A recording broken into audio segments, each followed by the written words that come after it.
You could scream here, and no one would hear you for 300 miles. That's not an exaggeration. It's what happens when a place is larger than the United States and India combined. This is a place where a city can sit closer to the North Pole than to its own capital, where diamonds are pulled from a hole so deep that helicopters have been sucked into it by the air pressure alone, where an explosion once flattened a forest the size of a small country, and to this day, no one has found what caused it, where a language is sung instead of spoken, and where a railway was built by hand through mountains that swallowed the men who built it. This is Siberia, not the Siberia of frozen rivers and reindeer sleds you already know, but the far edges of it, the parts most maps leave blank, the hand, the parts that make the rest of the world look small. Above the Arctic Circle, past the point where roads simply stop existing, rises a city that shouldn't be possible. Norilsk is the northernmost city on the planet, with more than 100,000 people, and for nearly 2 months of the year, the sun never comes up at all. Polar night settles over the city like a lid, and streetlights burn 24 hours a day just to keep it functioning. Founded in the 1930s to mine nickel and palladium beneath the tundra, Norilsk grew into one of the largest sources of precious metal on Earth, built almost entirely by forced labor in the Gulag system, a history the city has never fully been able to leave behind.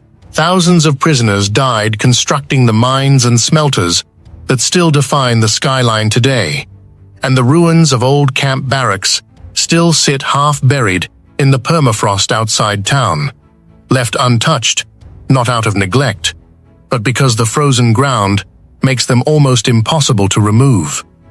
Today, the city center is a strange collision of Stalinist apartment blocks painted in pastel colors, an attempt, locals say, to fight the endless white and gray of the Arctic winter with something like joy. The smelters that built the city also poisoned it. Norilsk regularly ranks among the most polluted places on Earth. Its skies sometimes streaked orange from sulfur dioxide, its surrounding forests killed for miles in every direction. A dead zone locals call the Dead Forest, where blackened tree skeletons stand in rows like the aftermath of a fire that never actually happened. And yet people stay. Salaries here are among the highest in Russia, hazard pay for a life lived at the edge of human tolerance. Buildings are connected by underground tunnels, so residents can move between them without stepping into temperatures that regularly fall below -40. In summer, the sun does the opposite of winter. It never sets. For nearly 2 months straight, the city exists in permanent daylight, and children play outside at midnight as if the clock no longer applies to them. To the west, straddling the exact line of the Arctic Circle, it's the only city on Earth built directly on top of it. Salekhard's name means City on the Cape, and its entire identity is built around that single invisible line running through its streets. A striking metal monument marks the spot where visitors can stand with 1 foot in the temperate world and 1 foot in the Arctic, a photograph that draws travelers from across Russia, despite the sheer difficulty of reaching this far north. The city was once known by a different name, Obdorsk, a fur trading outpost where Russian merchants and the indigenous Nenets and Khanty peoples exchanged goods for centuries before oil and gas turned the region into one of the wealthiest corners of the Russian Arctic. Wooden mammoth tusks, still occasionally uncovered from the melting permafrost nearby, are sold in local markets alongside reindeer hides and salted fish, a strange meeting point between the Ice Age and the modern economy. In winter, the aurora borealis appears here, with a frequency and intensity found in few other inhabited places. Deep greens and violets rippling directly over the rooftops, as if the sky itself were trying to compensate for the months of darkness below it. Northeast of Salekhard, the land flattens into the Yamal Peninsula, a name that in the Nenets language simply means the end of the land. It is one of the last places on Earth still home to a fully nomadic reindeer herding culture. The Nenets people have followed reindeer across this tundra for over 1,000 years, migrating hundreds of kilometers with the seasons, hauling their homes, called chums, across the frozen ground on sledges pulled by the very animals they herd. Entire families, including small children, spend the winter migration living inside these tents, insulated with layers of reindeer hide thick enough to hold warmth against temperatures that regularly plunge past -50. But in the last decade, Yamal has become known for something else entirely: craters. Massive circular holes, some over 50 meters wide, have been appearing suddenly across the tundra, blasting frozen soil hundreds of meters into the air. Own scientists believe they're caused by pockets of methane gas building up beneath the permafrost as the ground thaws, until the pressure has nowhere left to go but up. Locals call the region cursed. Reindeer herders speak of strange booming sounds in the night before a new crater appears, and some refuse to graze their herds near known crater sites. Researchers see something else, a warning written into the landscape itself, evidence that the frozen ground beneath Siberia is no longer as permanent as its name suggests. Beneath Yamal also sits one of the largest natural gas reserves on the planet, and the peninsula has become a strange coexistence of ancient nomadic life and some of the most advanced Arctic drilling technology in the world. Pipelines running within sight of reindeer migration routes that predate them by 1,000 years.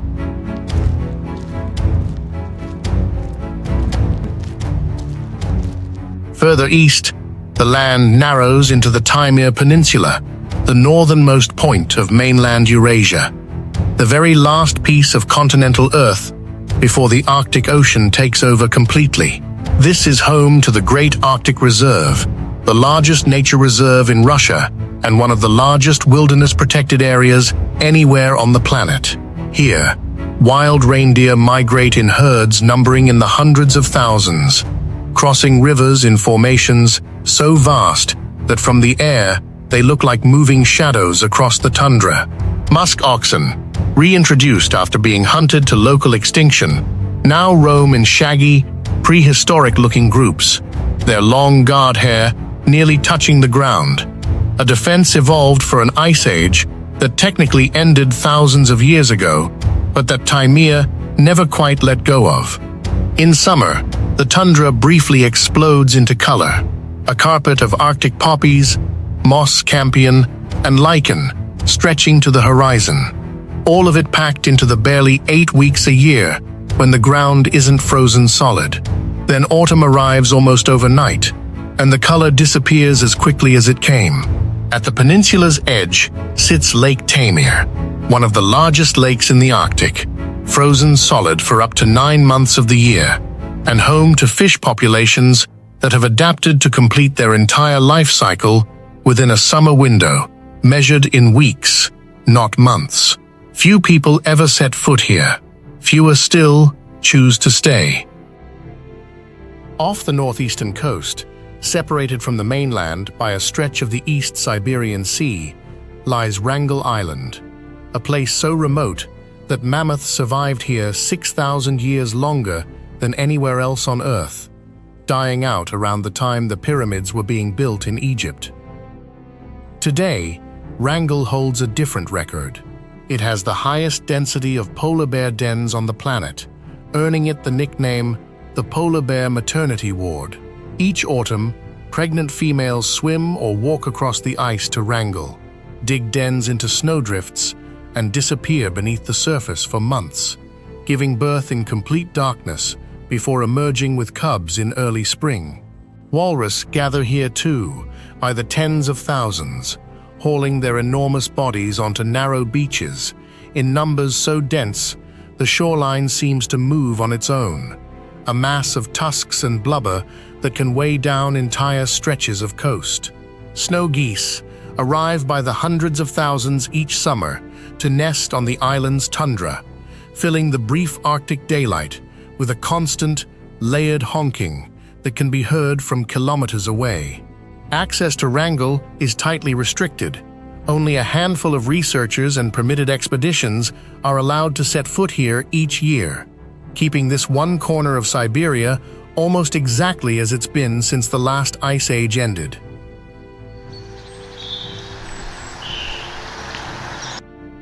At the farthest eastern edge of the entire Eurasian continent lies Chukotka, a region so remote that it sits closer to Alaska than to Moscow.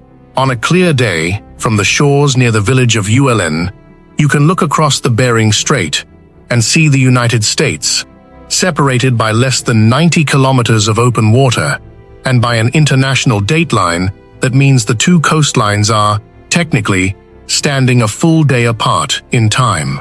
This is the homeland of the Chukchi people, whose survival for thousands of years has depended almost entirely on the sea, hunting walrus and bowhead whales from small boats in conditions few outsiders could endure, using every part of the animal for food, shelter, and tools in a system of subsistence that predates any government line drawn across the map.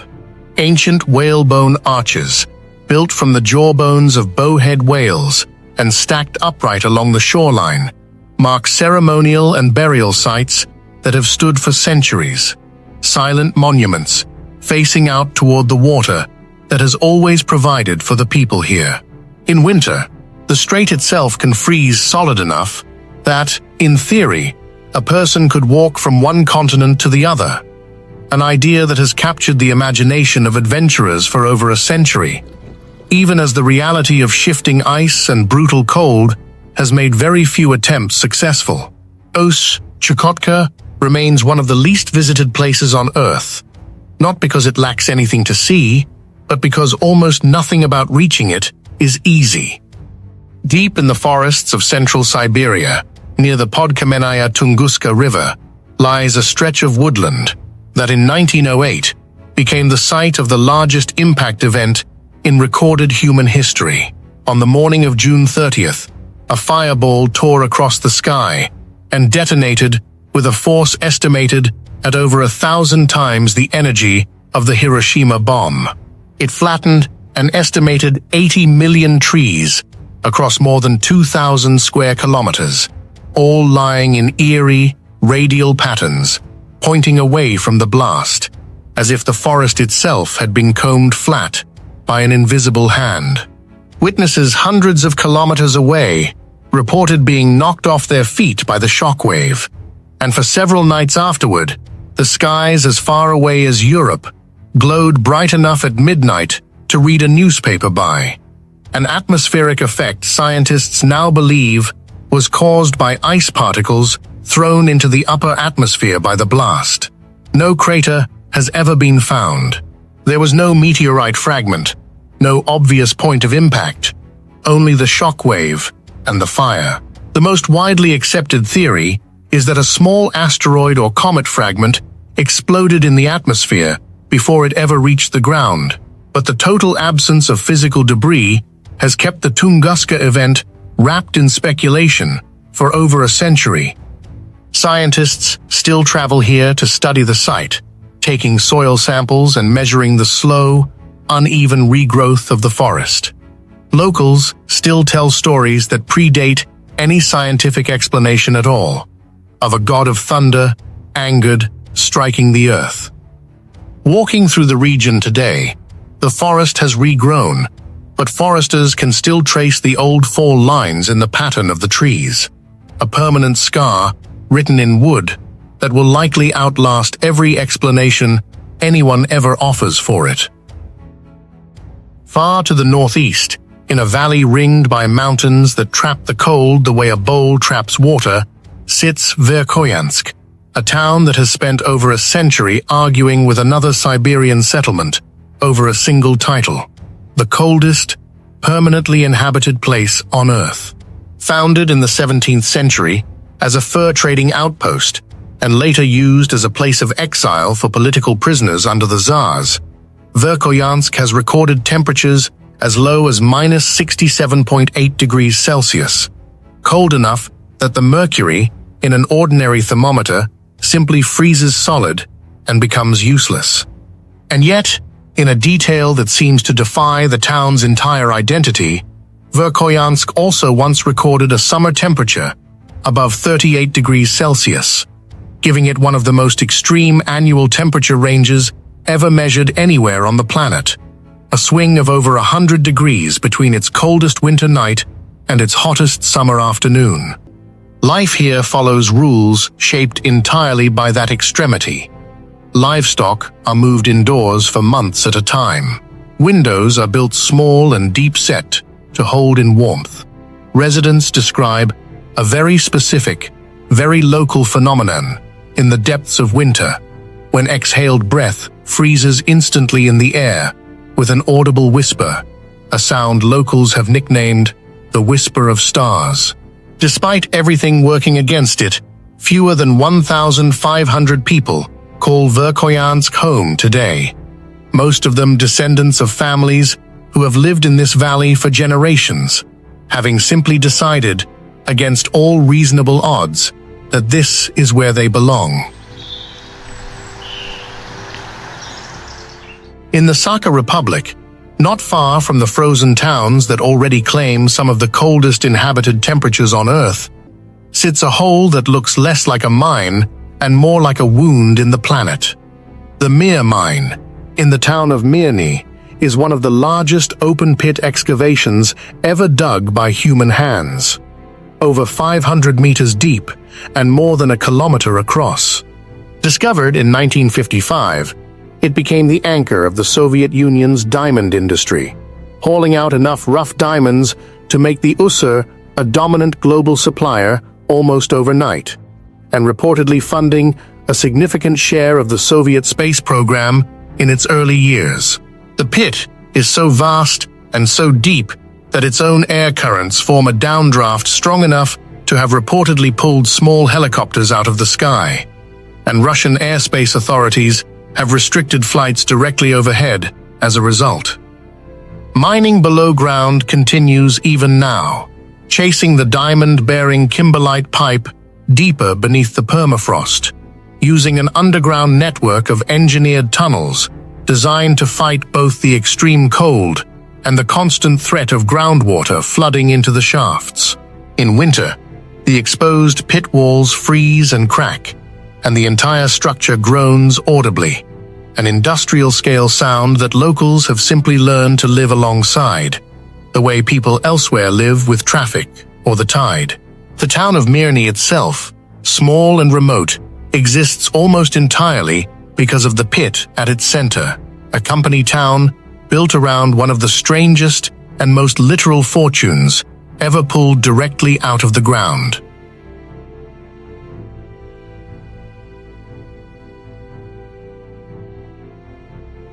On the eastern shore of Lake Baikal lies Buryatia, home to Russia's largest population of Buddhist practitioners and a spiritual tradition that has thrived here since the 17th century. At its center sits the Ivolginsky Datsan, the historic heart of Russian Buddhism, a complex of temples painted in vivid reds, golds, and blues that seem almost impossibly bright against the surrounding steppe. Monks in saffron and maroon robes move between prayer halls lined with intricate murals, and the sound of chanting and ceremonial horns drifts across the grounds during major festivals, drawing pilgrims from across the region. The Datsan's most famous resident isn't currently alive in the traditional sense at all.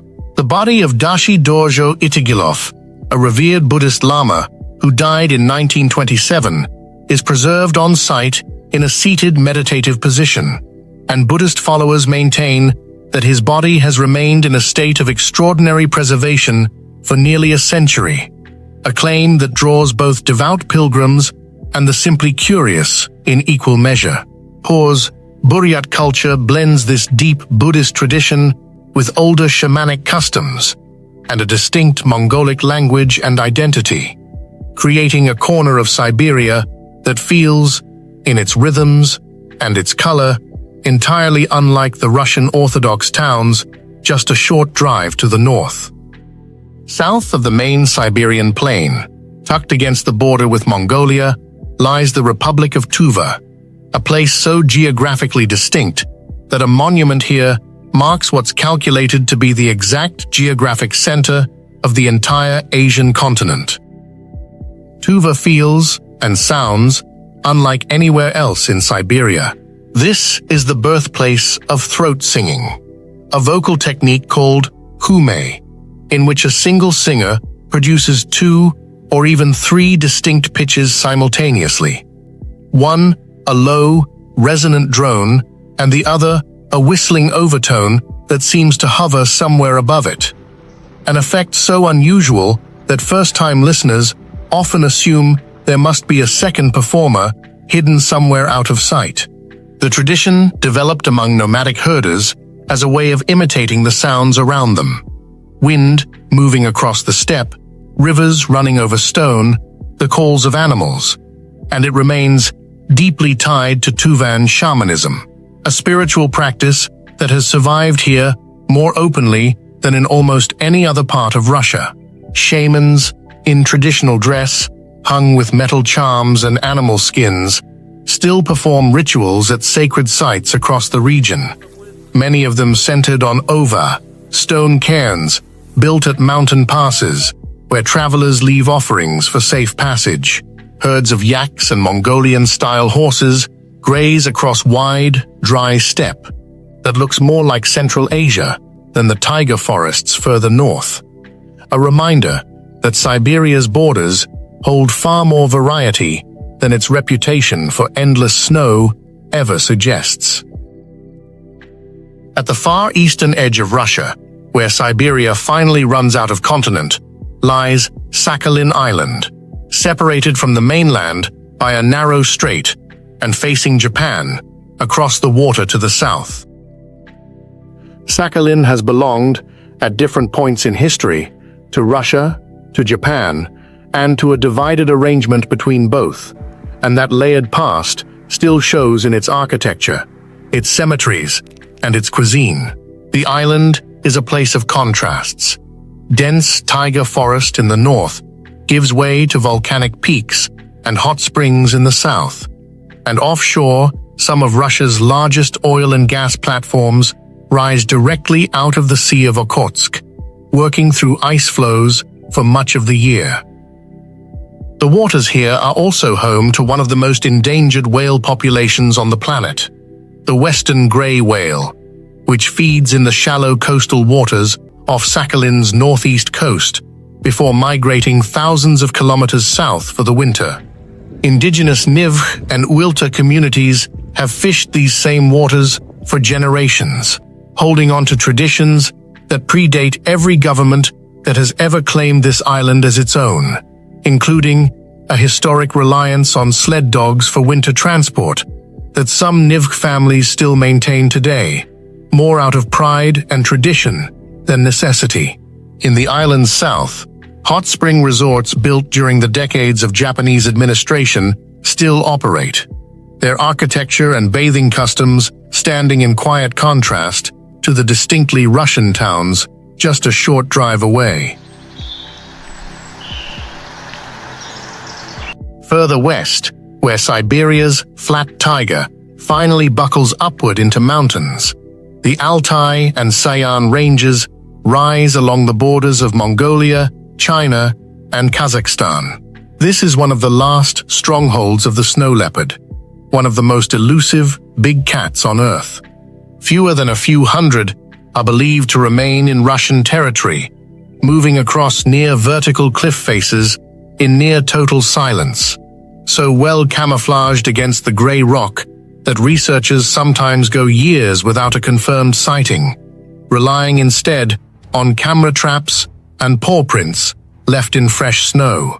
The Altai is also considered one of the spiritual centers of Siberia, home to shamanic traditions that have survived both Soviet suppression and the modern world's steady creep, with sacred sites, standing stones, and burial mounds, some over 2,500 years old, still scattered across the high valleys, protected as much by remoteness as by respect. One of the most famous of these sites yielded the mummified remains of a young woman, buried alongside 6 horses and elaborate tattooed skin that survived intact for over 2,000 years in the frozen ground. An archaeological discovery locals still refer to reverently as the Ice Maiden. Local herders speak of the mountains as alive, watching, and after standing beneath their scale, it's hard entirely to disagree. As Siberia's permafrost thaws faster with each passing decade, it has begun giving something back. The tusks of woolly mammoths, preserved in the frozen ground for tens of thousands of years, and now emerging along riverbanks and eroding coastlines across Yakutia in growing numbers. Manmei kulukbin eroding ham. An entire modern industry has formed around collecting them. Licensed tusk hunters, most of them local Yakutian men working in small teams, spend their summers navigating remote rivers by boat, using high-pressure water pumps to excavate riverbanks and search for the pale curve of a tusk buried in the mud, a practice equal parts prospecting and archaeology. A single well-preserved mammoth tusk can sell for tens of thousands of dollars on the international ivory market, driven largely by demand from carvers and collectors in China, where mammoth ivory offers a legal alternative to the modern elephant ivory trade, banned under international law. The work is dangerous and unregulated in many respects, carried out in remote conditions with little oversight, and environmentalists have raised concerns about the damage caused by high-pressure excavation to fragile riverbank ecosystems. But for many small Yakutian communities, tusk hunting has become one of the only reliable sources of income available, an economy built quite literally on the thawing memory of the Ice Age, pulled up piece by piece from ground that held it perfectly still for longer than human civilization has existed. Siberia does not reveal itself easily. It hides its wonders behind distance, behind cold, behind silence so complete it becomes its own kind of sound. But piece by piece, it lets you in. From a burning city above the Arctic Circle, where the sun disappears for 2 months at a time, to a hole in the earth so deep it pulls helicopters from the sky. From a forest flattened in an instant by a fire with no explanation, to craters that appear overnight on a peninsula the reindeer have crossed for 1,000 years. From a valley cold enough to freeze mercury solid, to a mine so vast the ground itself seems to groan under its own weight. And from a monastery guarding a monk who, by tradition, has never truly left, to a shoreline where whalebone arches still face an ocean their builders crossed on foot when it froze solid beneath them. Each place tells the same story in a different language, of distance mistaken for emptiness, and silence mistaken for nothing happening at all. Polar bears raising cubs in total darkness. A language sung instead of spoken, still carried by people who never stopped singing it. A town that argues, to this day, over which corner of the world deserves to be called the coldest. None of it asked to be found. It was simply always there, waiting on the other side of a distance most of the world never bothers to cross. Proof that even in the 21st century, there are still places large enough and wild enough to keep their secrets, and people stubborn enough and devoted enough to keep calling them home. If this journey through Siberia's hidden corners moved you, please like, subscribe to True Globe, and share your thoughts in the comments below. Every one of your interactions helps us keep telling these stories. The world is still vast, and our journey together has only just begun. Thank you for coming along, and we'll see you in the next land.